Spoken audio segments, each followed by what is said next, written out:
राजस्थान में जल्द भ्रष्ट अफसरों और कर्मचारियों की छुट्टी होने वाली है। सिस्टम में भ्रष्टाचार के खिलाफ जीरो टॉलरेंस को अब भजनलाल सरकार लागू करने जा रही है। इसके तहत जो अफसर और कर्मचारी भ्रष्ट आचरण में लिप्त पाए जाएंगे और कुर्सी पर बैठकर काम के बजाय सिर्फ नौकरी में अगर समय काट रहे हैं, उन्हें सरकार अब परमानेंट ही घर बिठा देगी। चीफ सेक्रेटरी सुधांश पंत ने इस काम की कमान अपने हाथ में ले रखी है और सभी विभागों में भ्रष्ट कर्मचारियों की लिस्ट बनाई जा रही है जिन्हें जबरन रिटायर किया जाना है।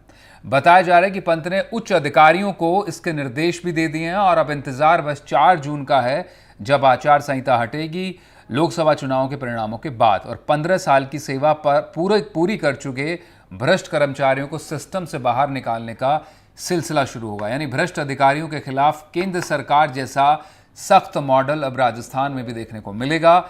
हालांकि प्रदेश में पहले भी ऐसे भ्रष्ट आचरण वाले अधिकारी हटाए जा चुके हैं और अब एक नया सिलसिला शुरू हो सकता है। तो सरकार की सिस्टम क्लीनिंग की तैयारी और भ्रष्ट अफसरों की आएगी बारी, इस पर हम चर्चा करेंगे। मेरे साथ 4 खास मेहमान का पैनल मौजूद होगा। उससे पहले आपको इस पूरे मामले से जुड़े ग्राफिक्स दिखा देते हैं। तो घर भेजे जाएंगे भ्रष्ट अफसर कर्मचारी, जो कानून है उसके तहत इनकी छुट्टी की जाएगी। सेवा पेंशन अधिनियम के नियम 53(1) के तहत राज्य सरकार अनिवार्य सेवानिवृत्ति देगी। मुख्य सचिव सुधांश पंत ने इसका तैयार कर लिया है खाका, और 15 साल नौकरी कर चुके भ्रष्टों पर गाज गिरेगी। जो नॉन परफॉर्मर हैं और भ्रष्ट है उनकी सूची तैयार कर ली गई है। राज्य सिविल सेवा पेंशन नियम 1996 के तहत कार्रवाई है। जो नियम है वो है 53(a). नेक्स्ट ग्राफिक्स है। रिपोर्ट किस तरह तैयार होती है आपको बताते हैं। कर्मचारी अफसरों की विभागवार स्क्रीनिंग होती है। ACR खराब मिलती है तो छंटनी का सिलसिला शुरू हो जाता है और 3 महीने का नोटिस दिया जाता है। 3 माह की एडवांस सैलरी भत्ते देकर भी तुरंत रिटायरमेंट किया जा सकता है। कर्मचारी अफसरों की अब विभागवार स्क्रीनिंग होती है। Next graphic.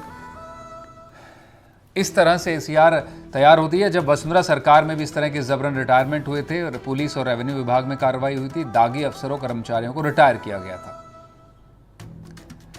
IAFS Zulfikar Ahmad Khan चर्चित हुए थे, उस वक्त बड़ा मशहूर किस्सा था। अगस्त 2018 में उन्हें जबरन रिटायर किया गया था।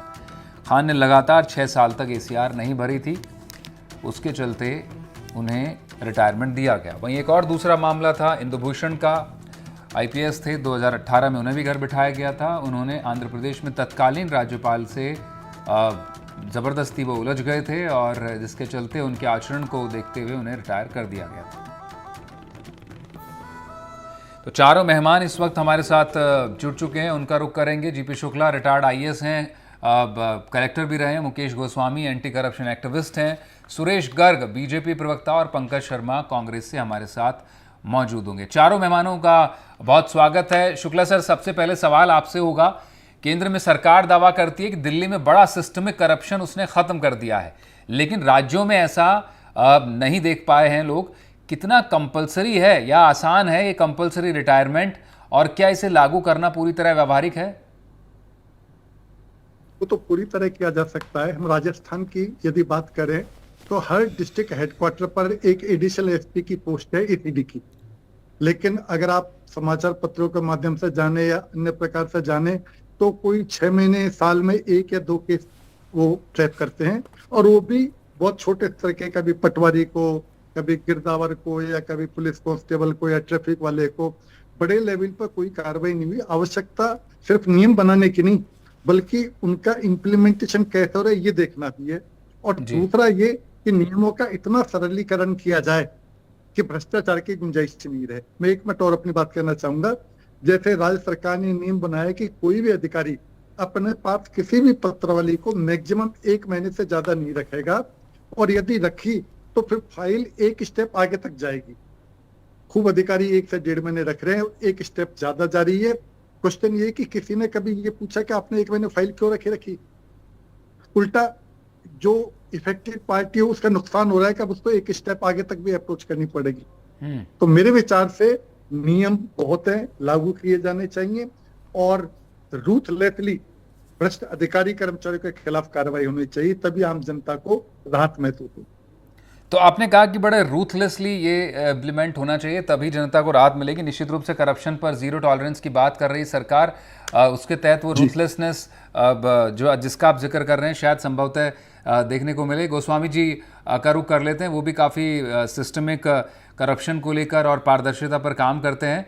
अब गोस्वामी जी, चुनाव नतीजों के बाद अगर सरकार भ्रष्ट अफसरों को घर भेजती है तो क्या सिस्टम में कर्तव्यों का निर्वहन, निष्पक्षता और पारदर्शिता करने वालों की संख्या कहीं की बढ़ेगी, या उस तरह की ये जो गुण होते हैं किसी अफसर के जो काम के प्रति उनके होने चाहिए, क्या ये दिखेंगे? और सबसे बड़ी बात, क्या पंचायत तालुका तक, जो अभी शुक्ला साहब भी जिक्र कर रहे थे कि वहाँ तो छोटे मोटे अधिकारी कर्मचारी हटा दिए जाते हैं, लेकिन क्या ये करप्शन का जो अंत है ये बड़ा अंतर पैदा करेगा निचले स्तर तक भी? देखिए, बात ये है जो शुक्ला साहब भी कह रहे थे, मैं भी ये कहना चाहता हूँ कि एक्चुअली यदि इच्छा शक्ति हो कि भ्रष्टाचार को हमें हटाना है, खत्म करना है, बात ये है कि बातें बहुत होती हैं भ्रष्टाचार को खत्म करने की। उसके लिए जो कारगर जो कह रहे हैं, चाहे एंटी करप्शन एक्ट हो या दूसरे और कई सारे, लोकपाल, यहाँ तक कि बड़े से बड़ा लोकपाल कानून आ गया। आज लोकपाल की नियुक्ति नहीं हुई, क्योंकि हम क्या करते हैं, 50 रुपए का जो भ्रष्टाचार है और जो 50,000 करोड़ का जो भ्रष्टाचार है उसको एक साथ मिला करके उसके लिए एक एजेंसी जांच करती है।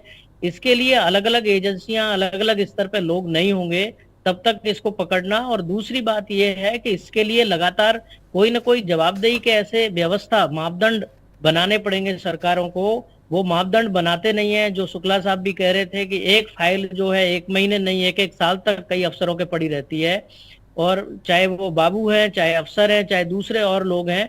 तो हम बहुत लंबे समय से हमने ये सिस्टमिक जो करप्शन है एक तरीके से बहुत लंबे समय से देखा है। हम ये कह रहे हैं, एक छोटी सी बात के लिए कोई एक व्यक्ति 50 रुपए, 100 रुपए, पटवारी कोई 200 रुपए किसी नकल के लिए ले रहे हैं, उस करप्शन को डील करने के लिए अलग तरीका अपनाना पड़ेगा।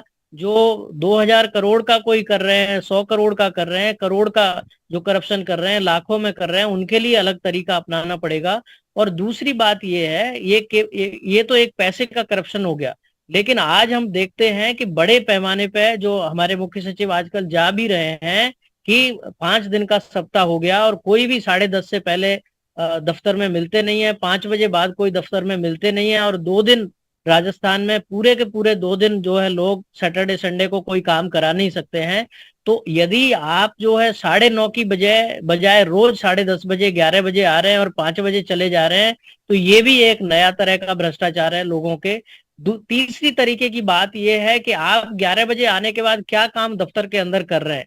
यदि आप अपने दफ्तर के अंदर काम कुछ नहीं करके ऐसे ही जा रहे हैं और यदि तनख्वाह ले रहे हैं, तो ये भी एक तरीके का नया भ्रष्टाचार है, क्योंकि उसकी वजह से सैकड़ों हजारों लोग परेशान हो रहे हैं एक व्यक्ति के लिए। एक व्यक्ति के पीछे कितने लोग हैं। तो बात यह है कि इसके लिए अलग अलग स्तर पर तैयारी करनी होगी। जैसे नरेगा में मजदूरों के लिए ऐप लगा करके और आपने अटेंडेंस का सिस्टम लगा दिया, आज तक कोई भी राज्य सरकार बायोमेट्रिक अटेंडेंस सचिवालय तक में नहीं लगा पाई। सचिवालय तो बिल्कुल जयपुर के हार्ट में है, वहां नहीं लगा पाई। तो बाकी जो दूर दराज में जो कर्मचारी हैं, जिस तरीके के हैं, मैं ये नहीं कहता हूं सारे के सारे खराब हैं, बहुत सारे लोग हैं उनमें से जो बहुत काम करते हैं, लेकिन दिक्कत यही होती है कि जो काम करने वाले होते हैं उनके ऊपर काम का भार और बढ़ जाता है, क्योंकि जो काम नहीं करते हैं, जो काम चोर हैं, काम चोर के साथ साथ वो दूसरी चोरियां भी करते हैं। बिल्कुल। तो आपका कहना है कि मॉनिटरिंग सरकार की तरफ से भी कहीं ना कहीं एफिशिएंट होनी चाहिए, उसका कमी आप महसूस करते हैं। सुरेश गर्ग का रुख कर लेते हैं।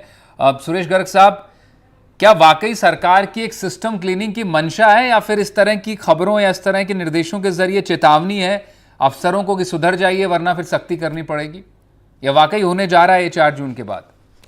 देखिए मनीष भाई, आज भजनलाल जी सरकार को 5 महीने हो चुके हैं राजस्थान के अंदर। आपने देखा होगा, हमने जीरो टॉलरेंस की नीति अपना रखी है। जहां जहां भी भ्रष्टाचार उजागर हो रहे हैं उनको तुरंत कार्रवाई कर रहे हैं। ऐसा ही भर्ती घोटाला एक बहुत बड़ा घोटाला हुआ था, उसके अंदर भी हमने काफी कार्रवाई की है। जल जीवन मिशन का एक बहुत बड़ा घोटाला हुआ था, उसके अंदर हमने एक्शन, INR को, इनको सबको सस्पेंड किया है। इसके बाद ऑर्गन ट्रांसप्लांट के अंदर फर्जी NOC का मामला है, उसके अंदर हमने आप देख लीजिए SMS कॉलेज के प्रिंसिपल का इस्तीफा लिया, वहां के सुप्रीडेंट का इस्तीफा लिया और RUHS के वाइस चांसलर का इस्तीफा लिया।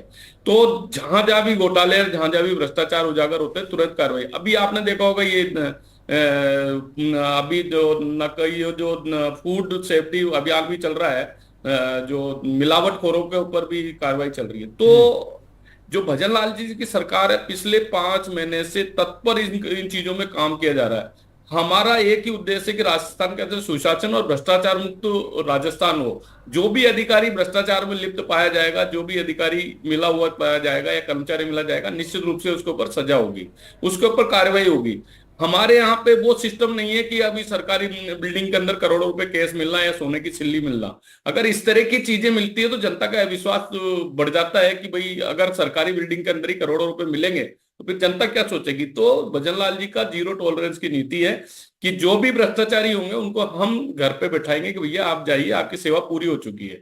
जो कर्मचारी काम नहीं करेगा उसको भी, अभी आपने देखा होगा सुधांशु पत्री चीफ सेक्रेटरी है, जब भी आते हैं चाहे JDA में जाते हैं तो समय से पहले चले जाते, कर्मचारी अब समय से आने लगे, नगर निगम में गए कर्मचारी समय से आने लगे। तो एक इस तरह का वातावरण, मतलब वातावरण बनाया जा रहा है कि कर्मचारी अपना काम करे और निष्पक्ष भाव से बिना लाग लपेट के किसी के प्रेशर में काम करे।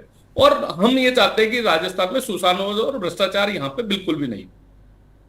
जी, आपका कहना है कि भ्रष्टाचार बिल्कुल भी नहीं हो, लेकिन हालांकि ACB की कार्रवाइयों के जरिए लगातार उजागर होते रहता है। एक बड़ा चैलेंज जो है सुरेश गर्ग का, जो ACB के अंदर से अधिकारी भी बताते हैं कि वो बात किसी से छिपी भी नहीं है कि विभागों से उनको जो सैंक्शंस हैं कार्रवाई को लेकर वो भी 50% तक मामलों में नहीं मिल पाते हैं, बड़ी देरी से मिलते हैं। कांग्रेस का रुख करेंगे। पंकज, आप भी बस चुनाव का इंतजार कर रहे होंगे, उसके बाद तो कंपलसरी रिटायरमेंट होगा और आपको भी खुशी होगी इस बात की कि प्रदेश में करप्शन कम होगा फिर उससे।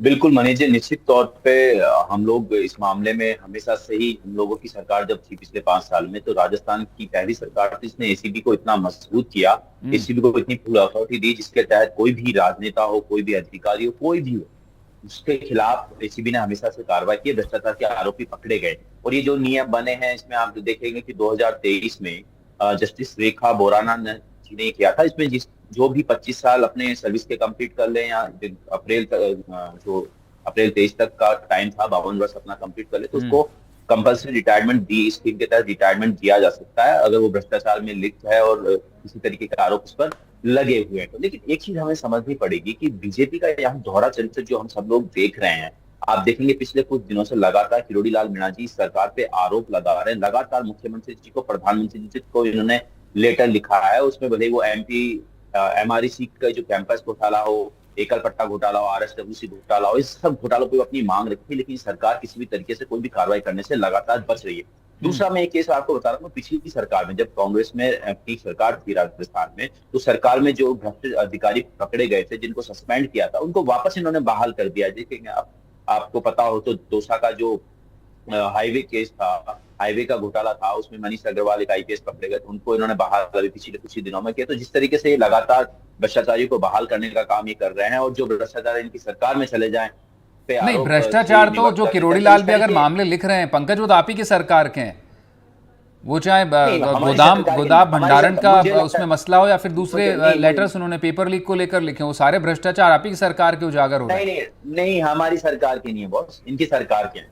क्या पेपर लीक करप्शन आपकी सरकार में नहीं हुआ? हमारी सरकार में जो गोदाम में भंडारण है, वो जिसका लेटर अभी किरोड़ी लाल मीणा ने लिखा, वो भी आपकी सरकार में नहीं हुआ। अभी आपने कहा किरोड़ी लाल मीणा खुद लेटर लिख रहे हैं, अब आप बचाव कर रहे हैं कि हमारी सरकार में नहीं हुआ। नहीं, मेरी बात तो सुन लीजिए, मुझे बोलने का मौका दो। किरोड़ी लाल मीणा जी ने जो सवाल उठाए वो इस सरकार के घोटालों पे सवाल उठाए हैं, भले वो एकल पट्टा घोटाला हो इनका, इसके अलावा MREC कैंपस घोटाला हुआ, गांधीनगर फ्लैट्स का घोटाला हो, RSWC का घोटाला, तो ये इसकी सरकार के घोटालों की बात लगातार किरोड़ी लाल मीणा जी कर रहे हैं। पेपर लीक के घोटाले में जिस समय उन्होंने बात की थी, जिस समय उन्होंने क्वेश्चंस रेज किए थे, तो हमारी सरकार तो पहली सरकार थी जो, पंकज जी सरकार को 5 महीने हुए, उसमें से आप पिछले कानून सख्त बना लेकर, सर आप डिफेंड कर लीजिए पिछले 2 से ढाई महीने आचार संहिता में लगे हैं। सुरेश गर्ग से जवाब भी ले लेते हैं, सुरेश गर्ग हैं हमारे साथ, बीजेपी से जवाब लेते हैं। सुरेश जी, पंकज बोल रहे हैं कि ये करप्शन आप ही खुद के सरकार के हैं, उनकी सरकार के नहीं है, जिसको लेकर किरोड़ी लाल मीणा पत्र लिख रहे हैं। और आपने तो करप्शन बहाल कर दिया है हटाने की बजाय। मनीष जी यही तो दुर्भाग्य है कांग्रेस का। मनीष जी इसीलिए जनता ने इनको नकार दिया, क्योंकि इन्होंने पिछले 5 साल तक केवल भ्रष्टाचार किया और किरोड़ी लाल जी ने बराबर निरंतर इनके घोटाले उजागर किए। आपने देखा होगा जितने भी घोटाले हैं वो किरोड़ी लाल जी ने उजागर किए। हम तो सम्मान करते हैं किरोड़ी लाल जी का कि वो घोटाले बताते जा रहे हैं, हम उस पर कार्रवाई कर रहे हैं। और सब घोटाले 5 साल मतलब जो इनके कार्यकाल के हैं, चाहे पशु आहार घोटाला हो, चाहे दवाई घोटाला हो, किसी भी डिपार्टमेंट में ले जाए, जल जीवन मिशन में घोटाला, 20,000 करोड़ रुपए का जल जीवन मिशन का घोटाला पाई पे ही गायब। आप देखो कितना बड़ा घोटाला जल जीवन मिशन के अंदर किया कि चोरी के पाइप लगा दिए और पैसे उठा लिए। तो इस तरह के इन्होंने घोटाले किए, तो वो घोटाले अगर किरोड़ी लाल जी उजागर करें तो सम्मान की बात है, अच्छी बात है, हम कार्रवाई कर रहे हैं। सुरेश गर्ग जी, मुझे लगता है कि जनता को आपको ये बताना चाहिए कि जो भ्रष्टाचार के आरोप में पकड़े गए अपराधी थे उनको क्यों बता दिए ना, जनता को बताया। आप तो मुझे बता दीजिए कि 5 महीने के अंदर राजस्थान सरकार के अंदर ये घोटाला हुआ है, हम कार्रवाई करेंगे। आप तो बता दीजिए एक भी 5 महीने के अंदर एक भी घोटाला नहीं हुआ, लेकिन 5 साल के अंदर इतने घोटाले हुए हैं। अगर डायरी लिखने बैठना तो वो डायरी भी भर जाए, इतना घोटाले आपने किए, कोई ऐसा क्षेत्र नहीं जुड़ा। मनीष जी इनसे सुनिए, मनीष जी इनको चुप करिए, मैं सुनाता हूँ। इन्होंने एक बड़ा बड़ा विज्ञापन दिया था कि मिलावटखोरों की अगर आप हमें सूचना दोगे तो हम 51,000 रुपए देंगे। 1818 इन्होंने जारी किया था। मुझे बताइए कि इन्होंने 51,000 रुपए के नाम से पूरे राजस्थान के अंदर बड़े बड़े विज्ञापन दिए, करोड़ों रुपए उस घोटाले के अंदर उठा लिए, और एक भी मिलावटखोर को पकड़ा हो तो बता दीजिए। लेकिन हमारी सरकार आते ही आज देख लिए पंकज ओझा जी ने कार्रवाई की है, जगह जगह पकड़े जा रहे हैं, मसाले के अंदर मिक्सिंग हो वो पकड़े जा रहे हैं। ठीक है, वो मिलावटखोरी अलग अलग मामला है। मिलावटखोरी वो निजी मिलावटखोरी बाहर में, सरकार के सिस्टम में जो मिलावट है उसकी बात कर रहे हैं। अब हम दर्शकों को भी नंबर बता देते हैं। जी सुरेश गर्ग, लौटेंगे आपके शुक्ला जी का रुख करूंगा मैं अभी। जो दर्शक भी हमें कॉल करके अपनी राय रख सकते हैं, जो सरकार ने तैयारी की है भ्रष्ट अफसरों की बारी लेने की कि उन्हें घर भेजा जाएगा। नंबर आपकी स्क्रीन पर है 8178999201। शुक्ला जी, मैं आपसे सवाल ये करना चाहेंगे जो दर्शकों के भी जहन में निश्चित रूप से होगा, जो इस वक्त देख रहे होंगे, कि 15 साल का इंतजार क्यों? अगर कोई भ्रष्ट आचरण वाला अधिकारी है जिसका शुरुआत से इस तरह की, अगर वो आदतन भ्रष्ट है या फिर इस तरह के करप्शन में शामिल रहा है या काम नहीं करने की आदत है, नॉन परफॉर्मर है, ACR हर साल भरे जाता है, तो 15 साल का ही बार क्यों रखा जाए? फिर तो जितना जल्दी हो कम से कम सिस्टम को उतना अच्छी बात है, लोगों को भी मुक्ति मिले और सिस्टम को भी ऐसे करप्ट लोगों से। मैं आपकी बात से सहमत हूँ। मैं खुद गवर्नमेंट सर्वेंट रहा हूँ। किसी भी जगह खड़े होकर 100 लोगों से जो गुजर रहे हो पूछ लो कि गवर्नमेंट सर्वेंट और पॉलिटिशियन ईमानदार हैं या बेईमान, तो 100% कहेंगे दोनों ही लोग भयंकर बेईमान हैं। तो बेईमानी वाली बात नहीं, लेकिन एक बात एडमिटेड है कि 15 साल नहीं, भ्रष्टाचार का तो पहले दिन भी अगर कोई केस आता है उसी दिन कार्रवाई होनी चाहिए। मैं भी इस बात से सहमत हूँ। 15 साल नहीं, 3 साल बाद ही रिव्यू करना चाहिए। हर 3 साल बाद रिव्यू हो जिससे उसकी परफॉर्मेंस पता लगे। और अभी पिछले 4-5 महीने में, मैं ये मेरी व्यक्तिगत राय में किसी पार्टी से जुड़ा हुआ नहीं हूँ, कि भ्रष्टाचारियों के खिलाफ, चाहे वो सेवा में हुआ, चाहे किसी भी प्रकार हुआ, चाहे मिलावट में, जो कार्रवाई हो रही है वो बहुत प्रशंसनीय है। ईश्वर से प्रार्थना है कि अगले 5 साल तक इसी तरह से चलती रहे तो बहुत कुछ लगाम लग सकती है भ्रष्टाचार पर। आप भी सर प्रार्थना ही कर रहे हैं? आपको भी क्या मतलब किसी तरह का शक है कि ये जो सरकार दिखा रही है या फिर जो करना चाह रही है ये 5 साल तक जारी नहीं रहेगा, ऐसा कुछ कि आपने कहा कि प्रार्थना करनी पड़ रही है? सरकार इतनी सख्ती जो दिखा रही है, क्या लगता है कि नहीं होगा ऐसा?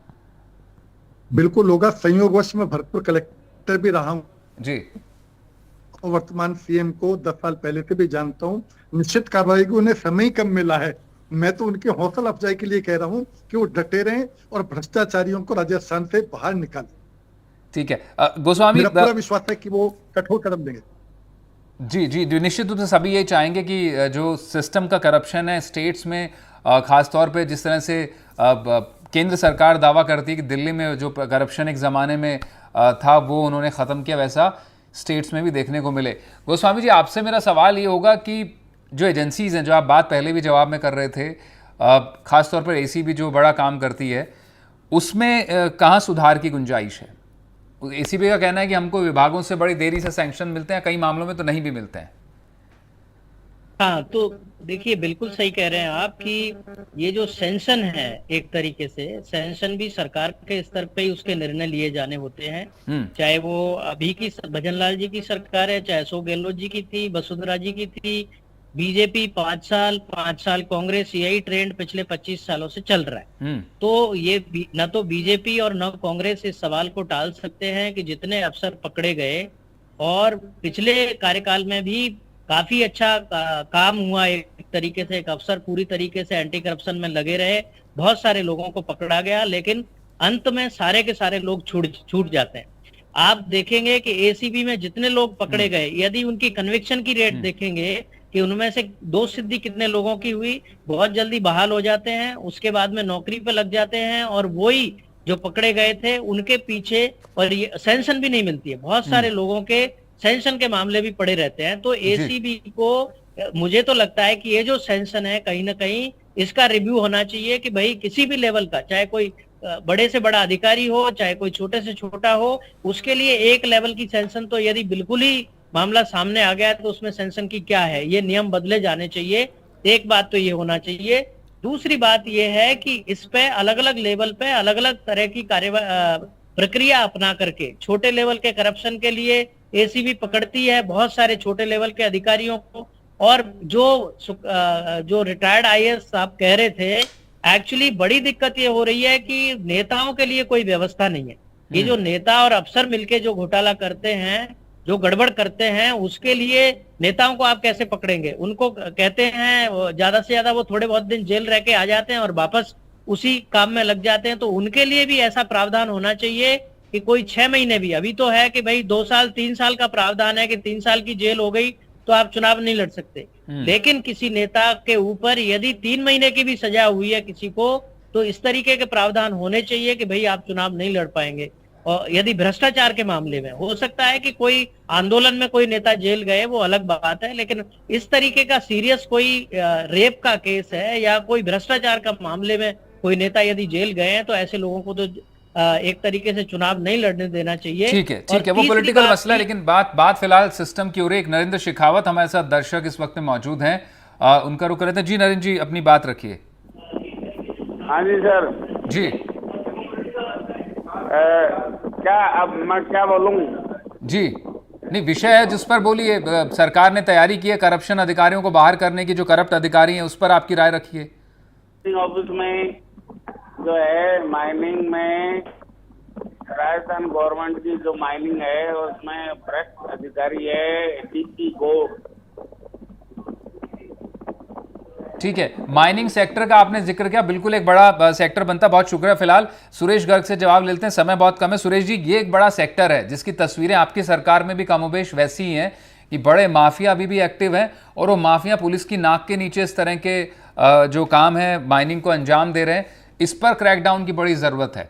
सीएम तो जिस इलाके से खुद आते हैं, नॉर्थ ईस्टर्न राजस्थान से, वहां बड़ा सक्रिय इस तरह का माफिया। मनीष भाई, मैं ट्रू कॉलर का स्वागत करता हूं कि उन्होंने अपनी पीड़ा बताई किस तरह से भ्रष्टाचार है माइनिंग सेक्टर के, उन्होंने भ्रष्टाचार बताया। मैं मनीष भाई कहना चाहता हूं, अभी देखिए बजरी माफिया के खिलाफ उन्होंने बहुत बड़ी कार्रवाई की है। बड़े बड़े स्ट्रोक बजरी माफिया ने कर रखे थे, उनके ऊपर खिलाफ कार्रवाई की है और उनकी बजरी को जब्त किया है। तो हमारी नीति हमेशा जीरो टॉलरेंस की रही है। कहीं पे भी कोई भी भ्रष्टाचारी होगा, किसी भी क्षेत्र का होगा, छोड़ा नहीं जाएगा।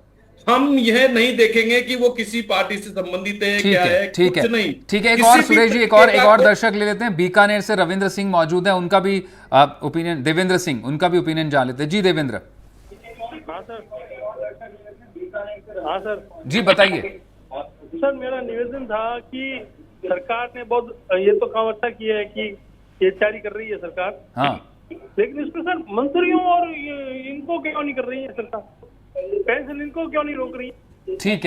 ठीक है। आपका कहना है कि सिर्फ अफसर नहीं, मंत्रियों की, जिसका तब गोस्वामी भी जिक्र कर रहे थे हमारे साथ, कि असली जो नेक्सस है वो करप्शन का सिस्टम में बिना नेताओं के संभव नहीं है। शुक्ला जी, जाते जाते मैं आपसे एक टिप्पणी चाहता हूं। ये बात बहुत उठी इस शो के दौरान भी कि असली जो एक तरह से कहें कि करप्शन के सरगना नेताजी हैं, वो एक बड़ा नेक्सस है। ओरल डिक्टेशंस होती हैं, आदेश दिए जाते हैं और फिर अधिकारियों को कहीं ना कहीं दबाव में काम करना पड़ता है और फिर एक सिस्टम में वो भी ढल जाते हैं। इस पर कैसे रोकथाम? नहीं, निश्चित तौर पे सभी अधिकारियों के बहुत कोई नेता ही होते हैं, मंत्री के रूप में या मुख्यमंत्री के रूप में, लेकिन सारे दूध के धुले नहीं है। मौके के अवसर हम भी उठाते हैं तो जनता उनको तो 5 साल में जवाब दे देती है भ्रष्ट नेताओं को हटाकर, लेकिन भ्रष्ट कर्मचारी अधिकारियों पर सर एपीडी बहुत थोड़ा सा काम करती है। मेरा कहना है कि इसको और ज्यादा इफेक्टिव बनाया जाए और बड़ी त्वरित कार्रवाई की जाए, त्वरित कार्रवाई हो राज और के कर्म। बिल्कुल एजेंसीज इफेक्टिवली काम करें, जैसे एसीबी जैसी जो एजेंसीज हैं, और फॉरेन करप्शन पर रोकथाम देखने को मिले। क्यों हमें 15 साल का इंतजार करना पड़े। जी जी जी जी सर। कहना चाहूंगा, इजाजत है? मेरा ये कहना है कि अभी एसीडी के जो अधिकारी हैं वो शिकायत प्राप्त होने पर कार्रवाई करते हैं, लेकिन कौन जाकर शिकायत करेगा, झंझट में पड़ेगा। वो शोमोटो भी तो इनिशिएटिव लेकर देखे कि उनके जिले में कहाँ भ्रष्टाचार हो रहा है और उनके खिलाफ कार्रवाई ठीक है, करें। ठीक है तो सर, चलिए बिल्कुल चलिए। बिल्कुल सर, बहुत शुक्रिया सर, आप प्रोग्राम में जुड़े। समय बहुत कम है, जाते जाते एक दर्शक ले लेते हैं। सुनील शर्मा हमारे साथ मौजूद है। जी सुनील, जल्दी से अपनी बात रखिए। जी सर जी, मेरा कहना ये है, हेलो जी मेरा कहना ये है कि सर ये जो नेता लोग हैं, एमएलए एमपी जो बनते हैं, और ये जो मतलब इनको पता है कि भाई कितने साल से भ्रष्टाचार चल रहा है, ये जो अधिकारीगण है, यूआईटी है, पीडब्ल्यूडी है, और इसमें है, और इनमें इनको नेताओं का संरक्षण प्राप्त है, ये किसी ठीक न है। किसी ग्रुप से जुड़े रहते हैं।